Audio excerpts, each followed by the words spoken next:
Mathaa-inĩ ma thaa ithano cia ũtukũ nĩguo umomori wa nyumba ici iria itũũra-inĩ rĩa Pangani wambĩrĩirie, guku Aikari magikorwo matarĩ na ũmenyo wothe wĩgiĩ kumomorwo kwa nyumba ici, na mũthia wa ũhoro makiria ma bamĩrĩ 300 ciatigwo irĩ ahoi toro. Kumana na umomori ũyũ, Aikari aya nimokiriire thirikari ya kaunti ya Nairobi makiuga atĩ uiguithanio wao na thirikari ya Governor wari makorwo mathamite kuma nyumba ici gukinyiria muthia wa mweri ũyũ, kuria o bamĩrĩ yaheirwo mũigana wa 600 cia kũmateithia guthama.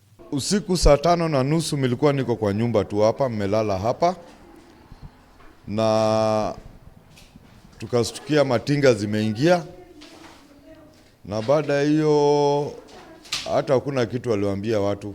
Oho, ni matetete makiuga atĩ ũndũ ũyũ nĩ ũthararĩtie mũtũrĩre wao na njĩra nene, makiuga atĩ nĩ ũthararĩtie mĩhang'o yao ya o mũthenya arĩ hamwe na ciana iria irathiĩ thukuru. Na nimeishi hapa for 30 good years. Kutoka nilikuwa msichana mpaka nimezeka. Now I'm 52 years. Nimezekea hapa. Tulikuwa tumekubaliana tariki moja watatupatia in writing hizo agreements. Kuna shida zilikuwa ndani ya agreements, na tuliwaambia warekebishe, because tukienda hizo nyumba mpya wanasema wanajenga, tutapatiwa nyumba ndani ya hizo. Handũ-inĩ ha Kameme TV, njĩtagwo Wangari wa Mwangi.